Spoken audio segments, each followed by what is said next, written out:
तुमचं आमचं हक्काचं न्यूज चॅनल म्हणजेच विश्व विशाल न्यूज चॅनल। आजच चॅनलला लाईक करा, शेअर करा आणि सबस्क्राईब करा। ज्यांना मिळाली हात वरती करा। जेव्हा जेव्हा कोविडच्या काळात देखील आपल्यावर गारपीट झाली असेल, अवकाळी पाऊस झाला असेल, काही आपत्ती आली असेल, उद्धव बाळासाहेब ठाकरे यांची मदत तुम्हाला मिळाली की नाही मिळाली? शिवसेना, राष्ट्रवादी काँग्रेस, आपले सगळे मित्र पक्ष, महाविकास आघाडी सरकारची मदत आपल्यापर्यंत पोहोचली की नाही पोहोचली? आणि हेच मी तुम्हाला विचारतोय की आज जर या महाराष्ट्रात शेतकऱ्यांचे कुटुंब प्रमुख कोण असतील, एका व्यक्तीचं नाव जर तुम्हाला सांगायचं असेल तर कोण सांगाल तुम्ही? ऐकून आलं बरोबर ना? आज त्या उद्धव साहेबांच्या मागे आपल्याला उभं राहायचंय, ओम दादांच्या मागे आपल्याला उभं राहायचंय। तयार आहात की नाही? ओम दादाही जाऊ शकले असते, ओम दादाही गद्दारी करू शकले असते, आपले कैलाश पाटील दादा तेही गद्दारी करू शकले असते।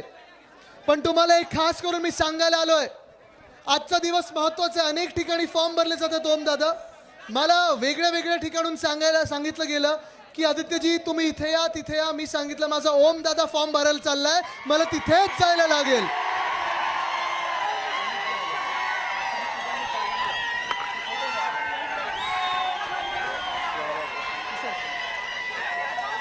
मी आज सगळ्यांना सांगितलं प्रत्येक उमेदवार माझ्यासाठी महत्त्वाचा आहे। महाविकास आघाडी, इंडिया आघाडीतला प्रत्येक उमेदवार माझ्यासाठी महत्त्वाचा आहे। पण मी सांगितलं ओम दादा जिगर का तुकडा आहे, मला जायलाच लागेल। कारण ओम दादा असतील, कैलास दादा असतील, कैलास दादांना तर तुम्हाला माहिती आहे गाडीत टाकलेलं, वसई विरारपर्यंत नेलेलं त्यांनी। मिंदेंनी स्वतः गाडीत बसवलेलं, मिंदेंनी गाडीत बसवलं, आजूबाजूला बाउन्सर ठेवले, गुंड ठेवले, बॉडीगार्ड ठेवले। पण त्या गाडीतून एका वाघाने उद्धव साहेबांना फोन केला, सांगितलं मी अमिषाला बळी पडणार नाही, मी खोके घेणार नाही, मी गद्दारी करणार नाही, मी तुमचा आहे, मी उद्धव ठाकरे ह्या व्यक्तीचा आहे। तिथून पळत आले नाही तर तिथून मिंदेंच्या गाडीला लाथ मारून मुंबईकडे रवाना झाले। ओम दादा आणि कैलाश दादांनी मला गेल्या 2-2.5 वर्षात सांगितलेलं की आदित्य तुम्ही सगळीकडे फिरत आहात, निष्ठा यात्रा सुरू आहे, धाराशिवमध्ये येण्याची गरज नाही, आमची जबाबदारी आहे की हा जिल्हा पक्का बांधून ठेवतो। आणि आज आपण पाहताय जे प्रेमाचं बंधन आहे ते आपल्या सर्वांमध्ये मला दिसत आहे।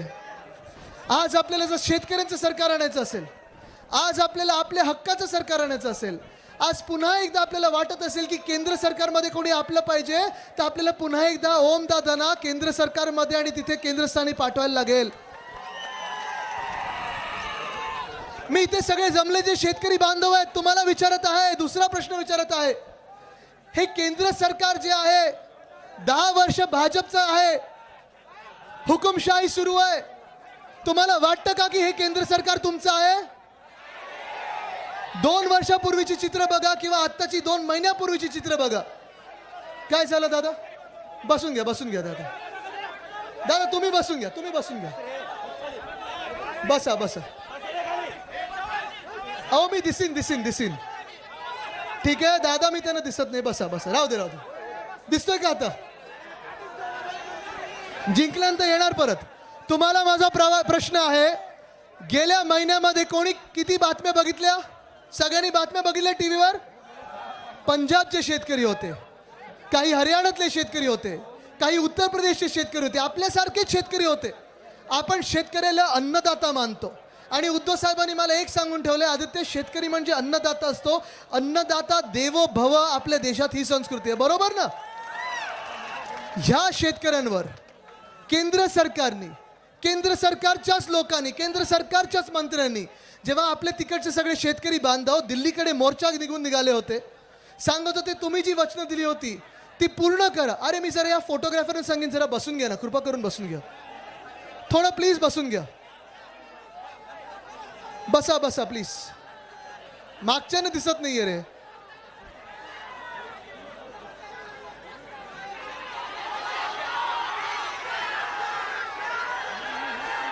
मला तुम्ही सांगा काय बोलणार आहे, खेकड्यावर पण बोलणार आहे, सोडणार नाहीये। जो जो वाकडा जाईल त्याच्यावर बोलणार आहे, सोडणार नाहीये. खेकड्याची नांगी आपल्याला पण तोडता येते. पण आज मी खास करून शेतकरी बांधवांना आज विचारत आहे. मी जेव्हा हा दिल्लीवर मोर्चा निघाला होता, सगळे शेतकरी बांधव तिथे चाललेले, आपण पाहिलं असेल याच भाजपाने, याच केंद्र सरकारने शेतकऱ्यांच्या रस्त्यामध्ये मोठे मोठे खिळे ठोकून ठेवलेले, मोठ्या मोठ्या वायरी ठोकून ठेवलेल्या, रणगाडे का आणले, ड्रोन मधून अश्रुधूर के सोडले, लाठीचार्ज का झाला, गोळीबार का झाला. हे केंद्र सरकार, हे भाजपचं सरकार, हे तुमचं आमचं असू शकतं का? आज तुम्ही मला सांगा, शेतकरी ह्या देशात त्रस्त काय, हैराण काय, तुम्ही मला सांगा. काय तुमचे प्रश्न, तुम्ही हैराण का आहात जरा सांगा मला. शेतमालाला भाव आहे, पिकाला भाव आहे, खताची काही किंमत कमी झाली की वाढली आहे, पेट्रोलची किंमत वाढली की कमी झाली आहे. आज महिला इथे बसल्यात, तुम्ही मला सांगा, गॅसची किंमत 2014ला किती होती? किती होती? तेव्हा आपण काँग्रेस विरुद्ध आंदोलन करायचो ना, लाठीकाठी आपण पण भाजपसोबत खाल्ली आहे. पण जुमला असा होता, तेव्हा आपल्याला सांगितलं होतं गॅस, डिझेल, पेट्रोलचे भाव खालती येतील, वरती न जाणार. आज कितीला आहे? म्हणजे वाढलं की खालती गेलं? तुमचं आमचं हक्काचं न्यूज चॅनल म्हणजे विश्व विशाल न्यूज चॅनल. आजच चॅनलला लाईक करा, शेअर करा आणि सबस्क्राईब करा.